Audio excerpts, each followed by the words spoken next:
Hello दोस्तों, the success point 2.0 में आप सभी का वेलकम है। आज हम लोग दिल्ली पुलिस कांस्टेबल के लिए प्रैक्टिस सेट 2 करेंगे। तो सेशन में अंत तक बने रहिएगा और सेशन को अपने दोस्तों के साथ अधिक से अधिक शेयर कीजिएगा। जो लोग अपने चैनल पे नए हैं, चैनल को सब्सक्राइब कर लीजिएगा, बेल आइकन प्रेस कर लीजिएगा ताकि सेशन का नोटिफिकेशन हमेशा आपको मिलते रहे। इसका पीडीएफ का लिंक वीडियो के डिस्क्रिप्शन बॉक्स में डाल दिया गया है, आप लोग वहां से इसे डाउनलोड कर मॉक टेस्ट लगा सकते हैं।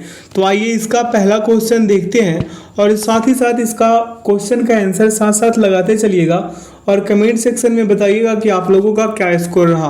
तो आइए इसका पहला क्वेश्चन देखते हैं। क्वेश्चन कह रहा है कि मानवता हेतु गुल्वेंकियन पुरस्कार 2020 डैश को प्रदान किया गया था। तो इसका सही उत्तर होगा ग्रेटा थनबर्ग।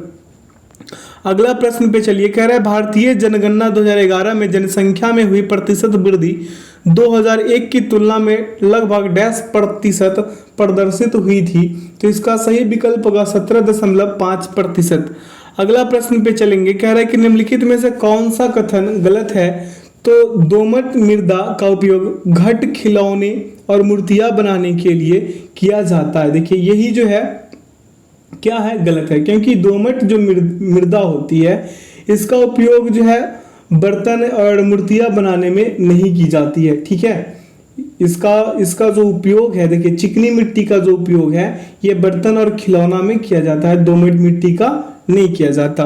अगला प्रश्न पे चलेंगे। प्रश्न क्या कह रहा है कि अगस्त 2020 में आर्थिक मामलों की मंत्रिमंडलीय समिति ने अक्टूबर 2020 से प्रारंभ विपणन वर्ष हेतु गन्ने का उचित एवं पारिश्रमिक मूल्य डैश प्रति क्विंटल घोषित किया था। तो इसका सही उत्तर होगा 285 रुपए।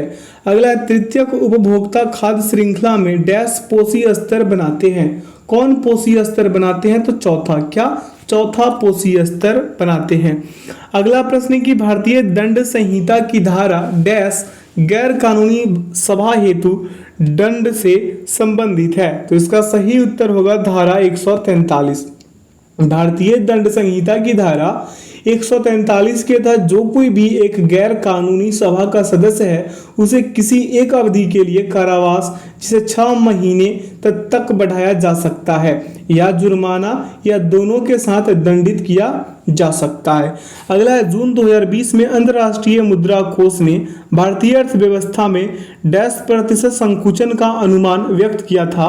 तो इसका सही उत्तर होगा 4.50। अगला प्रश्न है कि सोडियम कार्बोनेट का उपयोग किया जाता है, किसमें किया जाता है? तो इसका उपयोग किया जाता है जल की अस्थायी कठोरता को दूर करने के लिए।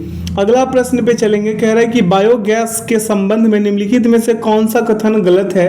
तो गलत कथन है कि बायोगैस में मीथेन 1% से कम होता है। ये क्या है? गलत है, क्योंकि बायोगैस अनिवार्य रूप से मीथेन लगभग 55 से 75% का मिश्रण है, लेकिन इसमें कार्बन डाइऑक्साइड CO2 का लगभग 25 से 30% और पानी और हाइड्रोजन सल्फाइड की अलग अलग मात्राएं होती है। अगला प्रश्न पे चलेंगे, कह रहा है कि महापद्म नंद ने डैश साम्राज्य पर शासन किया था। तो इसका सही उत्तर होगा मगध। अगला प्रश्न है कि 2020-21 के अनुसार कृषि लागत एवं मूल्य आयोग CSCP डैश के लिए न्यूनतम समर्थन मूल्य MSP अनुशंसित नहीं करता। तो इसका सही विकल्प होगा अलसी। क्या हो जाएगा? अलसी। अगला प्रश्न है कि निम्नलिखित में से कौन सा कथन गलत है। इसमें गलत कथन को चुनना है। तो इसका गलत कथन होगा रिजर्व बैंक ने अप्रैल 1947 तक पाकिस्तान के केंद्रीय बैंक के रूप में कार्य किया। ये बहुत ही गलत बात है, गलत कथन है। अगला, लॉर्ड वोल्डेमार्ट क्या है? वोल्डेमार्ट डैश की पुस्तक श्रृंखला में एक काल्पनिक चरित्र है। तो इसका सही विकल्प हो जाएगा JK रॉलिंग। क्या हो जाएगा? JK Rowling. अगला है कि डैश त्रिपुरा का एक प्रमुख पर्व है जिसमें पालतू पशुओं और धन संपत्ति के देवी या देवताओं की पूजा की जाती है। तो इसका सही विकल्प होगा गड़िया पूजा। क्या? गड़िया पूजा। अगला, निम्नलिखित में से कौन सा मठ सिक्किम में स्थित नहीं है। तो ताबे मठ जो है ये कहाँ पे है? हिमाचल प्रदेश में स्थित है। आगे की ओर चलते हैं। अगला प्रश्न पे कह रहा है कि सितंबर 2020 में निम्नलिखित में से कौन सा भारतीय युद्धपोत अलंग शिप ब्रेकिंग यार्ड में विनष्टीकरण के लिए पहुंचा था। तो इसका सही उत्तर होगा INS विराट। अगला प्रश्न पे ध्यान देंगे। प्रश्न कह रहा है कि भारतीय दंड संहिता के अंतर्गत यदि कोई व्यक्ति आत्महत्या करने का प्रयास करेगा तो उसे साधारण कारावास से दंडित किया जाएगा, जिसे डैश तक बढ़ाया जा सकता है या फिर आर्थिक दंड या दोनों से दंडित किया जा सकता है या फिर जाएगा।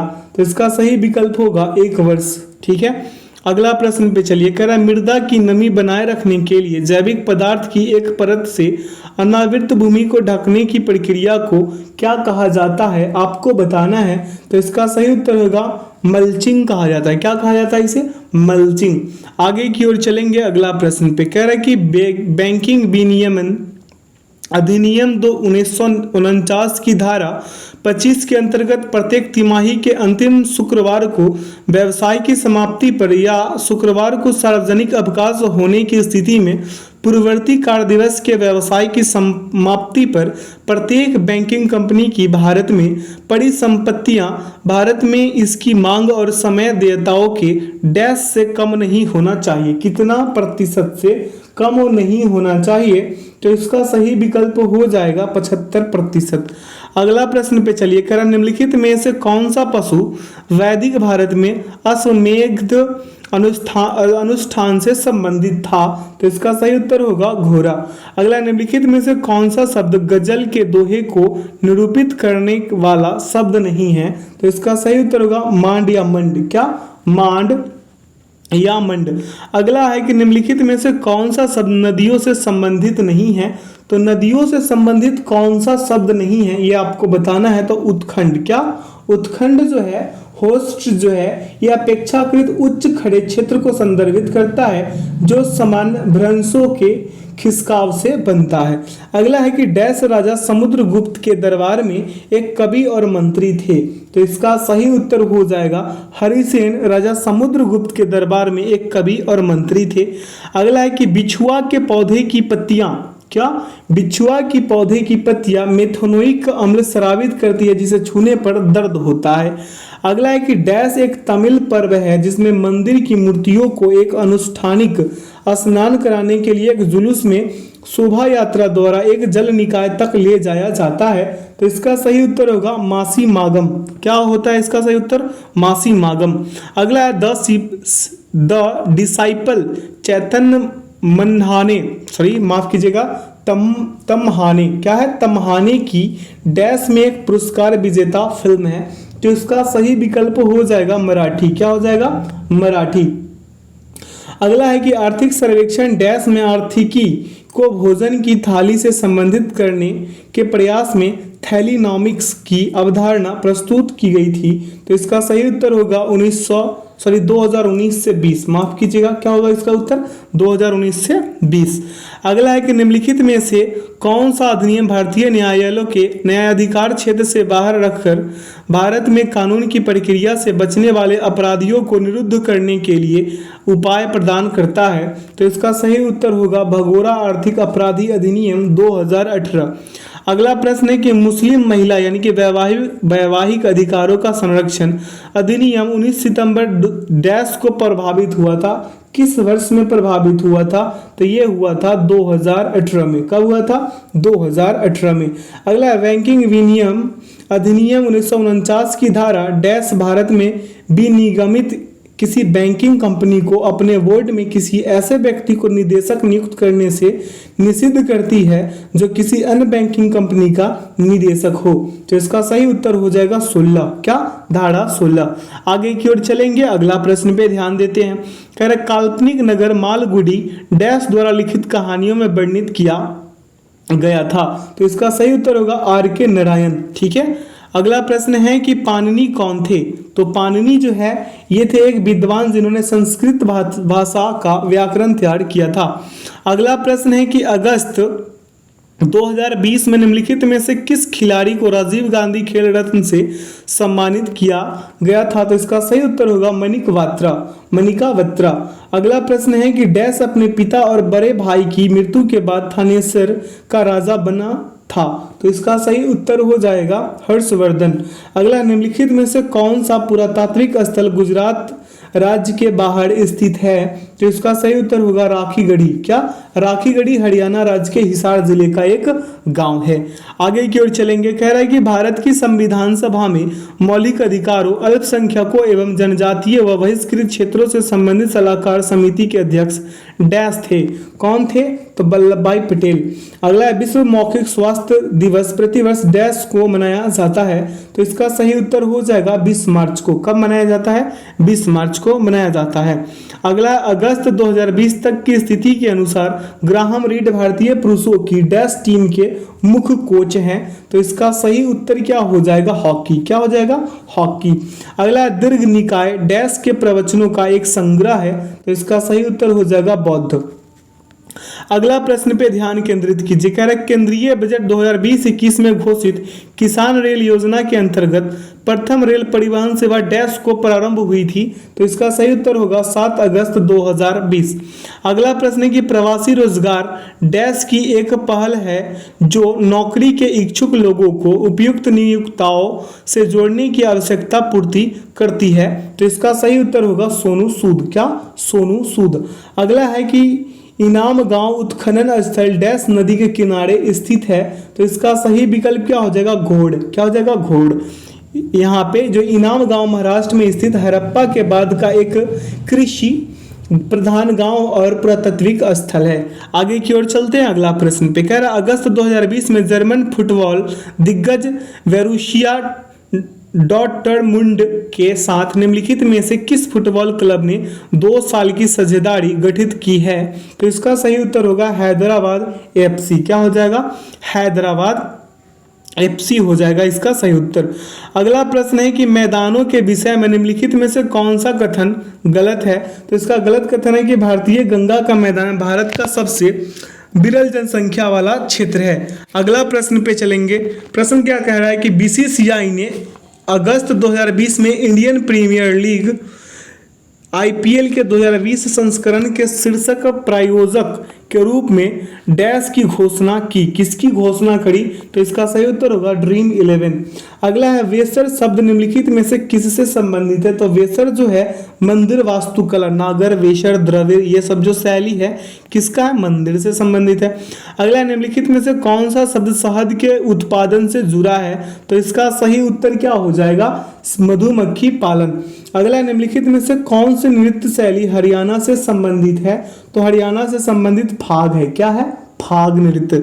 आगे की ओर चलेंगे। कह रहा है कि निम्नलिखित में से कौन सा आर्थिक गतिविधियों के द्वितीय क्षेत्र के अंतर्गत आता है? तो ये आता है चीनी कारखाना। अगला कावेरी द्रोणी यानी कि बेसिन भारतीय राज्यों तमिलनाडु, कर्नाटक और डैश में स्थित है? तो इसका सही विकल्प होगा केरल। आगे की ओर चलेंगे अगला प्रश्न पे। प्रश्न कह रहा है कि उस विकल्प का चयन कीजिए जिसका आकृति सी से वही संबंध है जो आकृति बी का ए से है। ध्यान पूर्वक देखिए, आकृति ए से आकृति बी के मध्य स्थित डिजाइन जो है, ये जो डिजाइन है ये क्या हो रहा है? 90 डिग्री वामावर्त घूमती है, जबकि नीचे बाएं कोने पर ये जो है ये कोने पे, बाएं कोने पे जो दिख रहा है आपको, किस कोने पे? बाएं कोने पे, माफ कीजिएगा हम दाएं कोने ले लिए। ये बाएं कोने पे जो एक जैसा दिख रहा है ये क्या कर रहा है? 90 डिग्री दक्षिणावर्त घूमती है। ठीक है। और नीचे दाएं कोने पर स्थित डिजाइन जो है, दाएं कोने पे ये वाला जो डिजाइन है ये क्या कर रहा है? वैसे के वैसे रहती है, सेम रहती है। और ऊपर बाएं कोने पे स्थित डिजाइन जो है, ऊपर जो बाएं कोने पे स्थित डिजाइन जो है ये क्या कर रहा है? ये कर रहा है 180 डिग्री घूमने के बाद पलट जाती है। और ऊपर जो ये जो दाएं कोने पे दिख रहा है, यहाँ वाला दाएं कोने पे ये क्या कर रहा है? ये 90 डिग्री दक्षिणावर्त घूमती है। सेम इसी प्रकार से अगर आप करेंगे तो इस वाले जो प्रश्नवाचक के चिन्ह स्थान पे जो प्रश्न का उत्तर होगा वो 4 नंबर वाले ऑप्शन हो जाएंगे। मेरे बातों को आप लोग समझ पा रहे होंगे, ऐसा हम आशा करते हैं आप लोगों से। अगर ना समझ में आए तो हमें कमेंट सेक्शन में बताइएगा कि थोड़ा और डिटेल इधर से दिया जाए। ठीक है। अगला प्रश्न, निम्नलिखित 4 आकृतियों में से 3 में एक विशिष्ट प्रकार की समानता है और एक असंगत है, उस असंगत आकृति का चयन कीजिए। अब आकृति 4 को अगर आप छोड़ दें और बाकी सभी में देखें, जो आकृति देख रहे हैं आप लोग, ये सभी आकृति में शीर्षों की संख्या जो है ज्यामितीय आकृति में भुजाओं की संख्या के समान है ना। यहाँ पे देखिए इसमें जो विकल्प एक है ना, इसमें देखिए पंचभुज जैसा है, है ना। देखिए, और इसमें जो ऊपर जो फूल जैसा है ये भी 5 है ना। सेम इसी प्रकार से सभी को काउंट कीजिए, लेकिन इसमें जो है अलग है, इसलिए ये क्या हो गया, भिन्न हो गया। अगला है कि उस विकल्प का चयन कीजिए जिसमें दी गई आकृति अंतर्निहित है, घुमाने की अनुमति नहीं है। आपको एग्जाम जैसा फीलिंग यहाँ पे मिल जाएगा। ये आकृति को आप ध्यानपूर्वक देखिए और कमेंट यहाँ पे आइए ऑप्शन पे और देखिए गौर से कि कौन सा में निहित है। तो विकल्प 3 इसका सही उत्तर हो जाएगा। अगला प्रश्न है कि निम्नलिखित श्रेणी में प्रश्नवाचक चिन्ह के स्थान पर दिए गए विकल्पों में से कौन सी संख्या आएगी। 18 से 20 हुआ, 20 से 25, 25 से 37। ध्यानपूर्वक देखिएगा यहाँ पे, ठीक है। यहाँ पे हो क्या रहा है, तो अगर आप इसको अल्टरनेट करके चले तो ज़्यादा बेटर होगा। 18 से 25 कर लीजिए, 25 से 46, 46 से 89 और 89 से अगला आपको ढूंढ लेना है। तो यहाँ पे प्लस का 7, ठीक है, प्लस का क्या 7, और आगे चलिएगा तो प्लस का 21 होंगे, क्या होंगे, प्लस का 21। फिर यहाँ पे प्लस का 43 और प्लस का यहाँ पे 73 कर लीजिए, आपको मिलेंगे क्या 162। क्या मिलेंगे, 162 मिल जाएंगे। फिर आप इसमें कॉमन कर लीजिए जो अभी लिखे हैं उसमें, तो यहाँ पे प्लस का 14, फिर कितना प्लस का 22 और फिर प्लस का 30 और अंततः आपको 8 का डिफरेंस निकल के आ जाएंगे। तो विकल्प इसका क्या हो जाएगा, 1 सही हो जाएगा। ठीक है, आगे की ओर चलेंगे। प्रश्न कह रहा है कि उस विकल्प का चयन कीजिए जिसका तीसरी संख्या से वही संबंध है जो दूसरी संख्या का पहली संख्या से है। अब यहाँ पे ध्यान दीजिए, यहाँ पे 11 में अगर हम 12 से गुना करा दे, किससे, 12 से गुना कराकर 9 क्या कर लेंगे, 9 प्लस का क्या कर लेंगे, प्लस का 9 और इंटू में 11 माइनस 2 बराबर क्या कर लेंगे 9, यानी कि यहाँ पे करेंगे तो 132 प्लस 9 यानी कि 141। सेम उसी प्रकार से हम 17 का भी कर लें तो 17 में क्या कर लेंगे, 17 में गुना करा देंगे हम 12 से और प्लस क्या कर देंगे 15। 15 क्यों करेंगे, क्योंकि 17 में से -2 करेंगे तो आएंगे कितना 15। अब देखिए 17 गुने 12 कीजिएगा 204 मिलेंगे और 204 में 15 ऐड कर दीजिए 219, जो विकल्प 3 में निहित है। अगला प्रश्न है कि एक पासे की 4 विभिन्न स्थितियां दर्शाई गई है, विकल्प में से उस प्रतीक का चयन कीजिए जो प्रतीक परसेंटेज वाले पृष्ठ के विपरीत फलक पर होंगे। अब इसमें से किन्हीं 2 फलक को आप कॉमन कर लीजिए और इसका उत्तर लगा लीजिए। ठीक है, तो आइए इसका हम पहले कॉमन करते हैं और परसेंटेज वाले के विपरीत हम ढूंढते हैं। ठीक है, अब यहाँ पे हम अगर कॉमन करना चाहें, क्या करना चाहें कॉमन, तो आप देखेंगे यहाँ पे क्या मिल रहा है प्लस, और यहाँ पे भी हमको प्लस माइनस वाला साइन मिल रहा है। ठीक है, तो हम प्लस माइनस वाला के सामने प्लस माइनस लिख देते हैं और फिर इसके ठीक एंटी क्लॉकवाइज चल लेते हैं। ठीक है, तो इसके बाद क्या है परसेंटेज है, इसके बाद क्या है हैच है, तो हम हैच कर लिए। फिर इसके एंटी क्लॉकवाइज चलेंगे तो परसेंटेज के बाद एंड का साइन बोर्ड है, क्या एंड, उसके बाद क्या है स्टार। तो पूछा क्या था परसेंटेज का ही, तो परसेंटेज का विपरीत क्या हो जाएगा एंड, यानी विकल्प 3 सही हो जाएगा।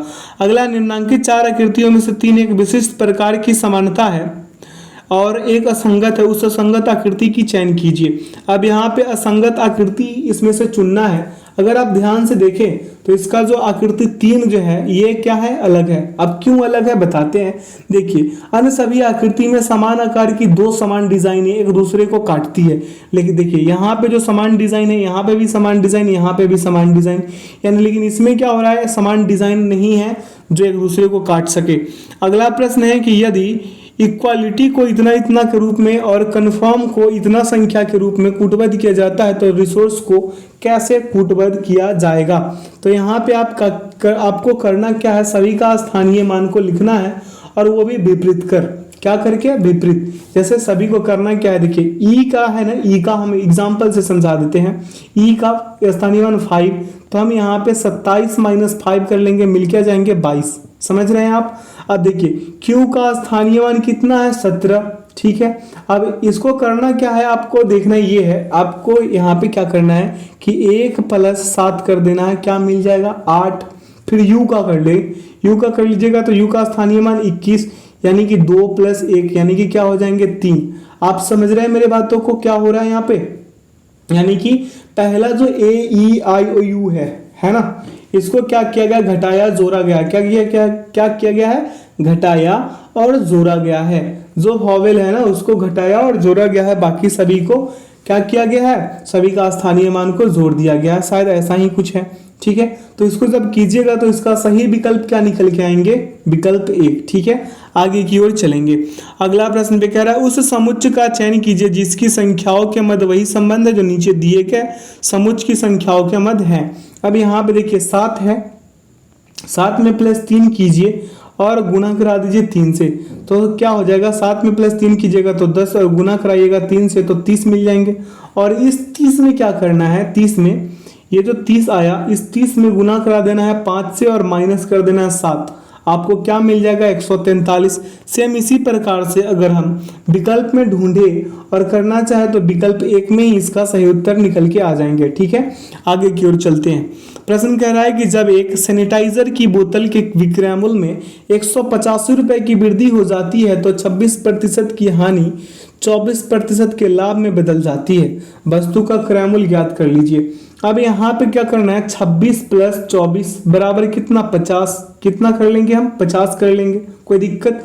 अब 50% बराबर कितने प्रतिशत बराबर, 50% बराबर अगर 185 है तो 100% बराबर क्या हो जाएगा, 185 × 2 लिख लेंगे यानी कि 370। कोई दिक्कत है, तो विकल्प 4 में इसका सही उत्तर हो गए। अगला प्रश्न है कि उस वेन आरेख का चयन कीजिए जो निम्नांकित वर्गों के मध्य संबंध का सर्वश्रेष्ठ निरूपण करता है। कॉर्नफ्लेक्स है, क्या है, कॉर्नफ्लेक्स, जीरा और बैंगन है। तो ये यहाँ पे क्या हो जाएगा, इसमें कॉर्नफ्लेक्स, जीरा और बैंगन तीनों भिन्न हो गए। आगे की ओर चलेंगे। अगला प्रश्न पे कह रहा है कि कौन से विकल्प आकृति निम्नांकित आकृति श्रृंखला में प्रश्न चिन्ह के स्थान पर आएगी। ध्यान से देखिए और इसको कीजिए। यहाँ पे जो है प्रश्न, ये जो प्रश्न है 1 = 5 और 2 = 6 पर आधारित है। क्या, 1 = 5 कीजिए और 2 = 6 और ये वाला ट्रिक लगा करके इसे कर लीजिए। ठीक है, तो इसका सही विकल्प क्या हो जाएगा, इसका सही विकल्प होगा विकल्प 1। और यहाँ भी वही लगाना है, 1 = 5 और 2 = 6। आपको अगर पता होगा तो इसे करना बिल्कुल आसान है। तो इसका सही विकल्प क्या हो जाएगा, 2। आगे की ओर चले। कह रहा है कि दिए गए समीकरण को संतुष्ट करने के लिए किन दो चिन्हों को एक दूसरे से प्रतिस्थापित किया जाना चाहिए। अब यहाँ पे देखिए, अगर आप विकल्प 1 को रख दे तो ये 51 बराबर क्या हो जाएंगे, 51। अब अगला है कि उस विकल्प का चयन कीजिए जिसमें दी गई आकृति अंतर्निहित है, घुमाने की अनुमति नहीं है। किसको, आकृति को। ध्यानपूर्वक देखिए और पता कीजिए कि ये विकल्प 2 में अंतर्निहित है या नहीं, क्योंकि इसका सही उत्तर विकल्प 2 ही है। अगला है कि उस विकल्प आकृति का चयन कीजिए जो दी गई आकृति में प्रश्न चिन्ह के स्थान पर आएगी और पैटर्न को पूरा करेगी। अब इस वाले पैटर्न को कैसे पूरा कीजिएगा, ऐसे, ऐसे और ऐसे। ठीक है, ऐसा ही है ना कुछ। अब ऐसे कीजिएगा, यहाँ पे थोड़ा ऐसे और यहाँ पे ऐसे। देख लीजिएगा ध्यानपूर्वक, यहाँ विकल्प जो है किस में निहित है, ये विकल्प 2 में निहित है। किस में निहित है मेरे दोस्त, 2 में निहित है। अगला प्रश्न पे चलिए। यहाँ पे प्रश्न क्या करें कि उस विकल्प का चयन कीजिए जिसका तीसरे शब्द से वही संबंध है जो दूसरे शब्द का पहले शब्द से। तो स्वेटर का ऊन से, तो चौक का किससे हो जाएगा, चौक का हो जाएगा चूना पत्थर से। अगला, दिए गए 4 शब्दों में से 3 में एक निश्चित प्रकार की समानता और एक असंगत है, उस असंगत विकल्प का चयन करें। असंगत विकल्प का चयन करना, यहाँ पे हिरनी है, मृग छावना है, रानी है और क्या है, लोमड़ी है। अब यहाँ पे विकल्प जो भिन्न होगा वो मृग छैनी हो जाएगी, क्योंकि मृग छावना को छोड़कर अन्य सभी स्त्रीलिंग इंगित करते हैं। हिरण के शिशु को मृग छावना कहा जाता है। अगला है कि 1, 2, 3, 4 में से उस बॉक्स का चयन कीजिए जो कागज की दी गई सीट से निर्मित बॉक्स के समान है। आप विपरीत करना सीख लीजिए, ये बन जाएगा क्या, इसके विपरीत ये हो गया, इसके विपरीत कौन, इसके विपरीत ये खाली स्थान और ये खाली स्थान के विपरीत ये खाली स्थान। आपको समझ में आ रहा होगा जो मैं कहना चाह रहा हूँ। ठीक है, तो इसका सही विकल्प अगर आप लगाना चाहें तो यहाँ पे क्या लग जाएगा, विकल्प 3, 1, 2 और 3, 4 सभी के सभी। आगे की ओर चले या फिर इसे और डिटेल में समझा दें। देखिए, ये जो ऐसा वाला जो बॉक्स है, यहाँ पे आइए पहले आप, ये जो बॉक्स है ये वाला, इस बॉक्स के विपरीत कौन सा बॉक्स आएगा, ये खाली वाला बॉक्स। फिर ये प्लस वाले बॉक्स के विपरीत कौन आएगा, ये वाले बॉक्स। और ये वाले बॉक्स के विपरीत के कौन सा आ जाएंगे, ये वाले बॉक्स। समझ रहे हैं मेरे बातों को। जैसे ये एक बॉक्स है, इसके विपरीत कौन सा आ जाएंगे, ये खाली बॉक्स। ठीक है, अब यहाँ पे एक प्लस वाला जो बॉक्स है इसके विपरीत भी खाली बॉक्स, और यहाँ पे एक अंदर से जो ये गोल जैसा है इसके विपरीत भी क्या आ जाएगा, खाली बॉक्स। अब समझ रहे हैं? तो इस बॉक्स में सभी 4 जो है बॉक्स बनाए जा सकते हैं। ठीक है, तो विकल्प इसीलिए इसका 3 हो गए। ठीक है, आगे की ओर चलते हैं। कह रहा है कि उस विकल्प आकृति का चयन कीजिए जो दी गई आकृति में प्रश्न चिन्ह के स्थान पर आएगी और पैटर्न को पूरा करेगी। जो लोगों को वीडियो क्वालिटी में प्रॉब्लम हो रही है वो कृपया 360 पर देखें मेरे दोस्त, आपसे रिक्वेस्ट है, क्योंकि अगर हम इसका क्या बोलता है वीडियो क्वालिटी और ऊपर लेकर जाएं तो आप लोगों का MB बहुत खर्चने वाला है, तो आप सेशन को पूरा कर नहीं पाएंगे, ये हमें पता है। ठीक है, तो इसका देखिए 70 नंबर वाले क्वेश्चन का उत्तर हो जाएंगे विकल्प 1, आप करके देखिए। ठीक है, अगला प्रश्न है, और सेशन को जरूर शेयर कीजिए। पहले सेशन का व्यू और क्या बोलता है सब्सक्राइबर गेन हुआ नहीं, क्योंकि हम आप लोगों के लिए इतना मेहनत कर रहे हैं, तो आपका भी हक बनता है, आपका भी फर्ज बनता है कि आप भी मेरे लिए मेहनत तो करिए। देखिए यहाँ पे प्रश्न कह रहा है 71 नंबर, यदि दर्पण को दिए गए संयोजन के दाईं ओर रखा जाए तो दर्पण में निर्मित सही प्रतिबिंब का चयन कीजिए। अब दर्पण में सही प्रतिबिंब का चयन करना, देखिए यहाँ पे क्या करा है, किधर रखना है इसको, दाईं ओर, इधर की ओर रखना है। ठीक है, तो ये एन जो है, एन कैसा बन जाएगा, ऐसे वाला एन बनेगा। ठीक है, उसके बाद OITAC, फिर I, उसके बाद L ऐसे बन जाएगा, B कैसे बनेगा, ऐसे, और U और P उल्टा हो जाएगा। ठीक है, तो देख लीजिए ये विकल्प 3 में निहित है।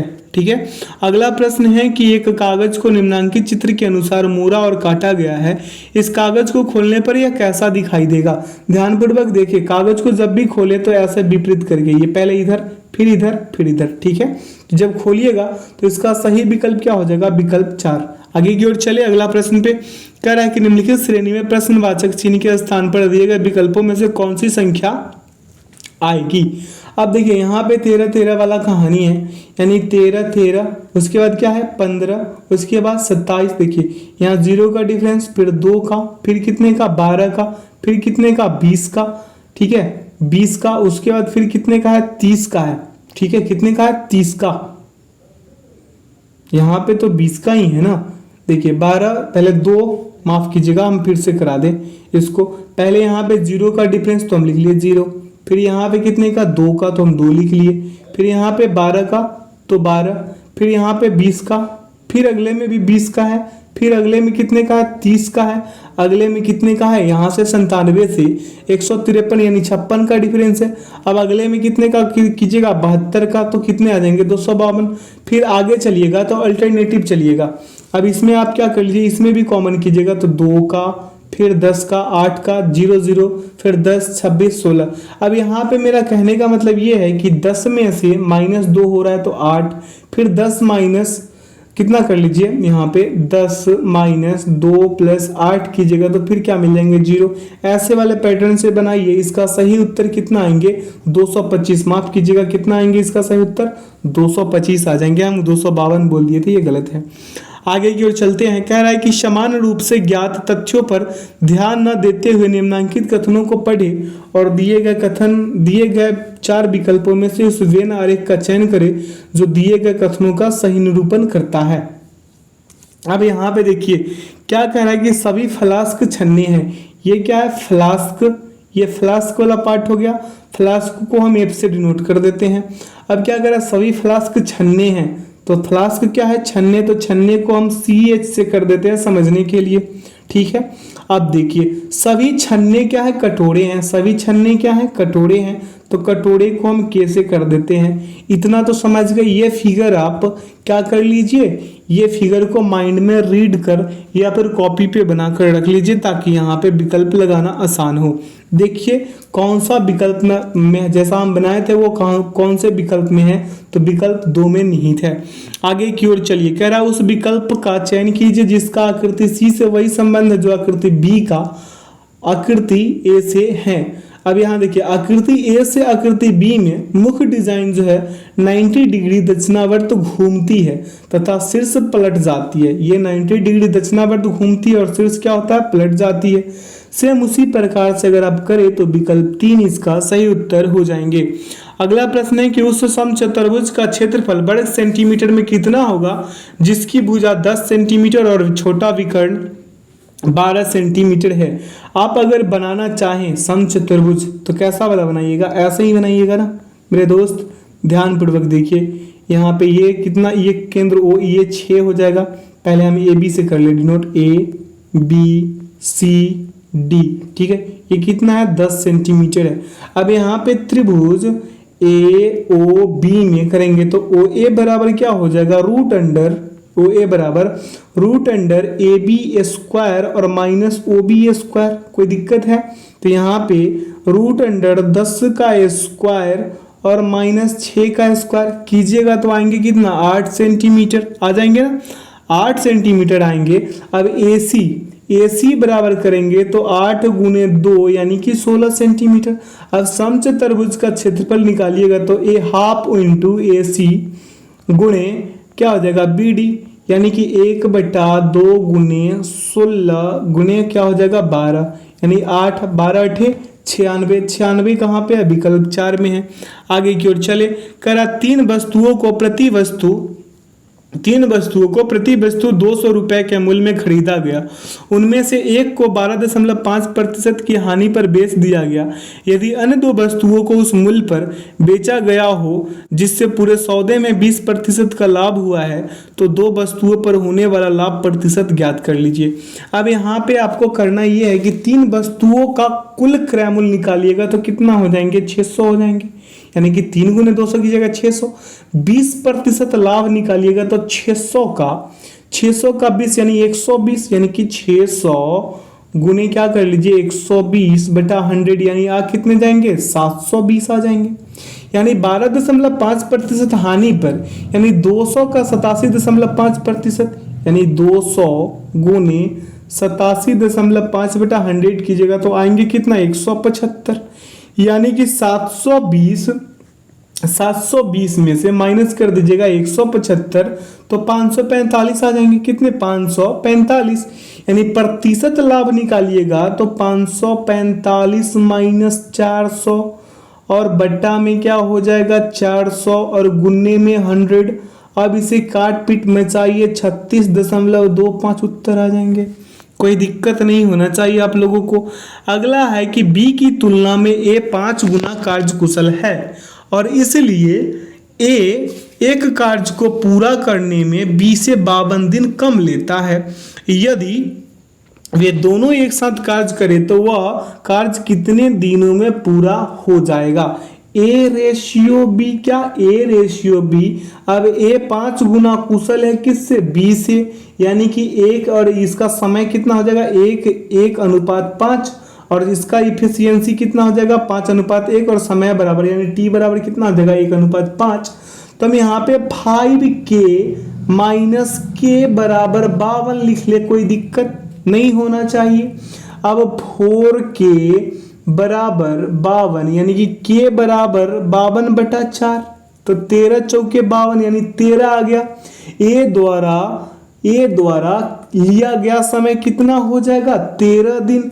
अब बी द्वारा लिया गया समय कितना हो जाएगा 13×5 65 दिन। अब लगा समय निकाल लीजिए दोनों का, तो 13 गुने 65 और बटा क्या हो जाएगा 13 + 65, ठीक है।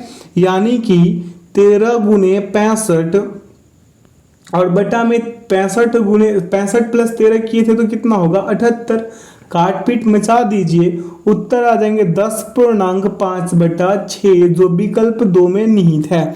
आगे की ओर चलते हैं। कह रहा वह छोटी से छोटी संख्या कौन सी है जिसे 12, 21 और 35 से विभाजित करने पर समान शेषफल 2 प्राप्त होता है। ये तीनों का एलसीएम कर दें, तीनों का एलसीएम कितना आ जाएगा 420 और 420 में 2 ऐड कर दें आ जाएंगे 422, विकल्प 4 सही। अगला प्रश्न है कि एक चुनाव में 2 प्रत्याशियों के लिए 3:10 के अनुपात में मतदान हुआ। यदि सभी मत वैध मत हैं और यदि विजेता प्रत्याशी को कितना 1,56,200 मत मिले तो कुल कितने मत डाले गए। अब यहाँ पे मत डाले गए, यानी कि कहने का मतलब ये है कि हम 10 के बराबर क्या कर लें, 10 के बराबर 1,56,200, ठीक है। यानी कि के बराबर अगर हम करें तो 1,56,200/10, काट पीट मचाएंगे तो कितना हो जाएगा 15,620। कोई दिक्कत है? तो कुल डाले गए मत बराबर यहाँ पे 3k + 10k, ठीक है। तो आ कितने जाएंगे 13 के। अब 13 के यानी कि 13 गुने हम 15,620 कर लेंगे, क्या उत्तर आ जाएंगे। अब यहाँ पे देख लीजिए 13 गुने कितना कर लेंगे 15,000, अपने हिसाब से गुना करके। हमें नहीं लगता ये ऑप्शन में इसका उत्तर होना चाहिए, नहीं होगा, है ना मेरे दोस्त, होगा ही नहीं। आप लोग इसे गुना करके लिख लीजिएगा, ठीक है। आगे की ओर चलते हैं। अगला प्रश्न है कि यदि दो धनात्मक संख्याओं के वर्गों का योगफल 2426 है और उनमें से एक संख्या का वर्गमूल 7 है तो दूसरी संख्या ज्ञात कर लीजिए। मान लीजिए दो धनात्मक संख्या x तथा y है, तो रूट अंडर x बराबर कितना हो जाएगा 7, यानी x बराबर 7 गुने 7, यानी हो कितने जाएंगे 49, कोई दिक्कत नहीं होना चाहिए। अब x square plus y square बराबर 2426, यानी 49 का स्क्वायर प्लस y स्क्वायर बराबर 2426, यानी आगे बढ़ते हैं अगला स्टेप पे, तो क्या हो जाएगा 2401 प्लस y स्क्वायर बराबर 2426, यानी y स्क्वायर बराबर 2426 माइनस 2401, यानी y स्क्वायर बराबर 25, यानी वो कितने जाएंगे 52, यानी y बराबर आ कितने जाएंगे 5, दूसरी संख्या 5 मेरे दोस्त, ऑप्शन 1 सही। अगला है कि ए ने 9,000 रुपए की धनराशि 5% साधारण ब्याज पर 3 वर्षों के लिए उधार ली। उसने यह धनराशि 7% साधारण ब्याज पर 3 वर्षों के लिए बी को उधार दे दी। उसे प्राप्त होने वाला लाभ रुपए में ज्ञात कर लीजिए। अब यहाँ पे ए को प्राप्त लाभ निकालना है, तो 9,000 क्या कर लेंगे 9,000 गुने 7 गुने 3 और बटा 100, ठीक है, और माइनस फिर कर लेंगे 9,000 और गुने 5 गुने 3, ठीक है, और बटा में 100 कीजिएगा तो आएंगे 1890 और माइनस 1350 कीजिएगा 540 आ जाएंगे, ठीक है। आगे की ओर चलते हैं। कह रहा है कि एक आयत की लंबाई एक वृत्त की त्रिज्या का 2/5 है। वृत्त की त्रिज्या एक ऐसे वर्ग की भुजा के बराबर है जिसका क्षेत्रफल 4900 वर्ग मीटर है। यदि आयत की चौड़ाई 20 मीटर है तो उसका क्षेत्रफल वर्ग मीटर में कितना होगा।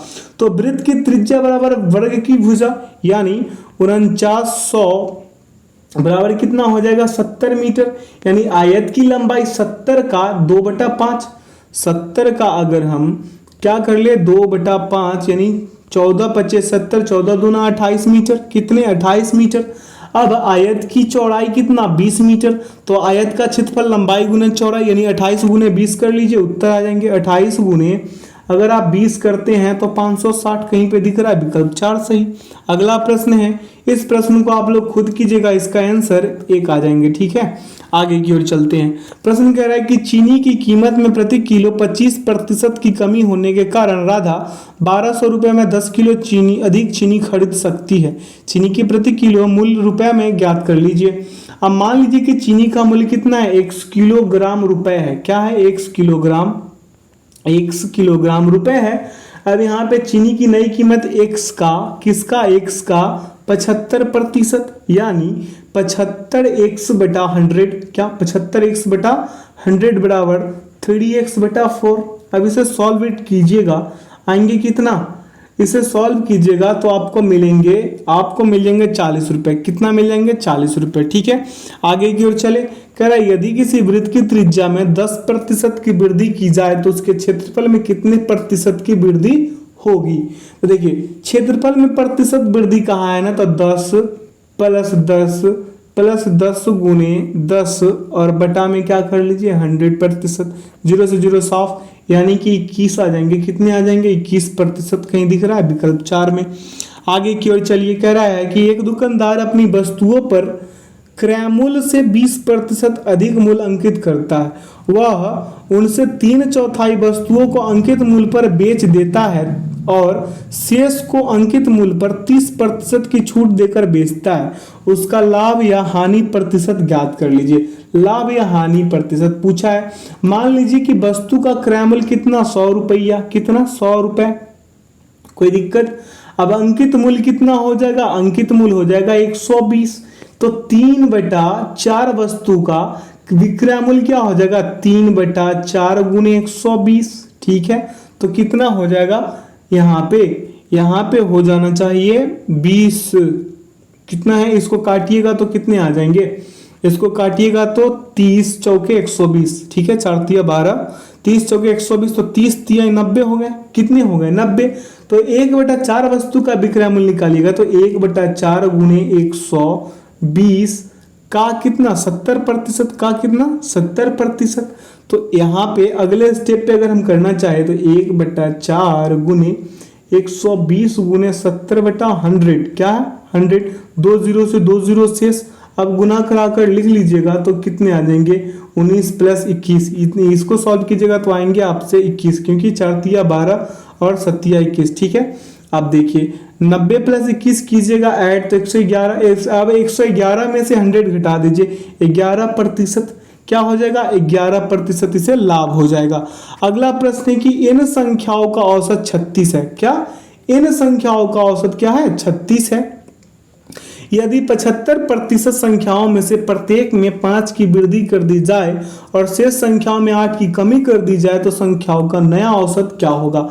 अब इन संख्याओं का औसत कितना है 36 है, तो इन संख्याओं का योग कितना हो जाएगा तो 36n हो जाएगा, ठीक है। अब इन संख्याओं का योग निकालिए तो 3n/4 गुणे 36 + 5 और प्लस का क्या प्लस का n/4 गुणे 36 - 8, कोई दिक्कत नहीं होना चाहिए। जब इसे सॉल्व कीजिएगा तो 37.75 उत्तर आ जाएंगे। ये जो हम लिख कर दिए इसे सॉल्व कर लीजिए, ठीक है। आगे की ओर चलते हैं अगला प्रश्न पे। कह रहा है कि अर्धवार्षिक रूप से चक्रवृद्धि की जाने वाली 8% वार्षिक ब्याज दर पर निवेशित एक धनराशि 1 वर्ष की समाप्ति पर 20,280 रुपए हो जाती है। उसी धनराशि के लिए वार्षिक रूप से चक्रवृद्धि की जाने वाली उसी ब्याज दर पर 2 वर्षों का ब्याज रुपए में कितना हो जाएगा। तो ब्याज जब अर्धवार्षिक संयोजित हो तो R बराबर क्या हो जाएगा 8/2 यानी कि कितना 4%। N बराबर क्या हो जाएगा 1 गुणे 2 यानी कि 2। A बराबर P × 1 + R/100 का पावर क्या n, ठीक है। अब ये वाला फार्मूला पे ही सारा काम किया जाएगा, जैसे 20,280 बराबर P, ठीक है, और 1 + 4/100 का क्या हो जाएगा स्क्वायर। इसे सॉल्व कीजिएगा 18,750 रुपए मिल जाएंगे। अब यहाँ से चक्रवृद्धि निकाल लीजिएगा तो कितने आ जाएंगे 3120, कितने 3120। आशा करते हैं कि आप लोग कर पाएंगे, अगर ना हो तो कमेंट सेक्शन में बताइएगा, अगले दिन से सीआई वाले क्वेश्चंस को भी सॉल्व कराएंगे, ठीक है। आगे की ओर चलते हैं अगला प्रश्न पे। प्रश्न क्या कह रहा है कि एक रेलगाड़ी 400 किलोमीटर की दूरी को एक समान चाल से तय करती है। यदि उसकी चाल 10 किलोमीटर/घंटा अधिक होती तो उसे वही दूरी को तय करने में 2 घंटे कम समय लगता है। रेलगाड़ी की चाल किलोमीटर/घंटा में कितनी है। मान लीजिए कि रेलगाड़ी की चाल क्या हो जाएगा 1 किलोमीटर/घंटा यानी कि 400/x माइनस क्या हो जाएगा 400/x + 3 और बराबर 2। इसे कीजिएगा तो क्या हो जाएंगे x × x प्लस क्या हो जाएगा x × x + 10 क्या हो जाएंगे 10। अब यहाँ पे इसको कीजिएगा तो x + 10 - x यानी कि 2/400 है ना। अब इसे क्या कर लीजिए फैक्टराइज तरीके से इसे गुणनखंड विधि में ले आइए, जैसे x² + 10x - कितने 2000 बराबर 0। यहाँ पे क्या हो जाएगा x² + 50x - 40x - कितने 2000, ये माइनस है, कॉपरेट कीजिएगा आप अपने तरफ से। अब यहाँ पे क्या हो जाएगा x × x + 50 - 40 और यहाँ पे क्या हो जाएगा x + 50 बराबर क्या 0, ठीक है। अब अगले स्टेप पे ले लें, यहाँ की जगह नहीं मिल रहा तो अगले स्टेप पे क्या हो जाएगा x + 50 और इंटू में x - 40 और बराबर क्या हो जाएगा 0, ठीक है। अब देखिए x - 40 बराबर 0 तो x बराबर क्या हो जाएगा 40, कहाँ पे दिख रहा है विकल्प 4 में। आगे की ओर चलिए, कह रहा है कि MS वर्ड में निम्नलिखित में से कौन सा एक मान पैराग्राफ अलाइनमेंट नहीं है। तो इसका सही उत्तर होगा टॉप। क्या हो जाएगा? टॉप। माइक्रोसॉफ्ट वर्ड में 4 तरह के पैराग्राफ अलाइनमेंट उपलब्ध है। Left aligned, centre aligned, right aligned और जस्टिफाइड। ठीक है, आगे की ओर चलते हैं अगला प्रश्न पे। कह रहा है कि HTTPS शब्द का अर्थ क्या अर्थ यानी कि पूर्ण नाम है इसका क्या? इसका पूर्ण नाम है hyper text transfer protocol secure, यानी कि विकल्प 1 सही हो जाएगा। अगला प्रश्न है कि इंटरनेट से जुड़े प्रत्येक कंप्यूटर में एक होना चाहिए क्या? क्या होना चाहिए? एक तो होना चाहिए IP पता। क्या? IP पता। अगला है निम्नलिखित MX एक्सेल फार्मूला का परिणाम क्या होगा? तो MX एक्सेल फार्मूला में कोई डिवाइस फंक्शन नहीं है। हम एक्सेल में संख्या को विभाजित करने के लिए केवल फॉरवर्ड स्लैश का उपयोग करते हैं। क्या करते हैं? फॉरवर्ड स्लैश का प्रयोग करते हैं। तो इसका सही विकल्प क्या हो जाएगा? 4। क्या हो जाएगा? इसका सही विकल्प 4 हो जाएगा। आगे की ओर चलते हैं अगला प्रश्न पे। प्रश्न कह रहा है कि ईमेल आईडी, क्या कह रहा है? ईमेल आईडी में निम्नलिखित में से किसकी गुंजाइश नहीं होती है? तो इसका सही विकल्प क्या हो जाएगा? रिक्त स्थान की। किसकी? रिक्त स्थान की नहीं होती है। आगे की ओर चलें अगला प्रश्न पे। प्रश्न क्या करे कि निम्नलिखित में से कौन सा MS वर्ड सॉफ्टवेयर का सर्वोत्तम तरीके से वर्णन करता है? तो इसका सही विकल्प होगा यह एक वर्ड प्रोसेसर है। अगला प्रश्न पे चलेंगे। कह रहा है कि निम्नलिखित में से कौन सा से कथन सही है? अब यहाँ पे देखिए, पहला कथन कह रहा है कि MS वर्ड में एक टेक्स्ट के एक साथ इटैलिक और बोल्ड दोनों नहीं हो सकता। दूसरा कथन कह रहा है कि MS वर्ड में किसी टेक्स्ट में फॉन्ट का आकार 8 से कम नहीं हो सकता। अब दोनों में देखिए, यहाँ पे ना तो 1 और ना ही 2, दोनों का दोनों यहाँ पे गलत हो गए। आगे की ओर चलते हैं अगला प्रश्न पे।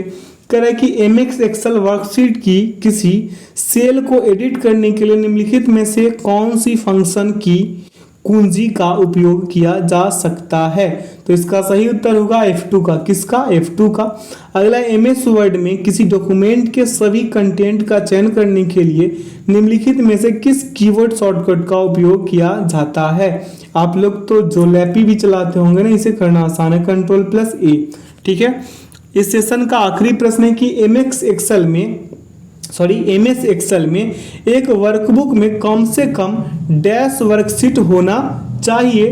तो इसका सही विकल्प क्या हो जाएगा? 1। क्या हो जाएगा? 1।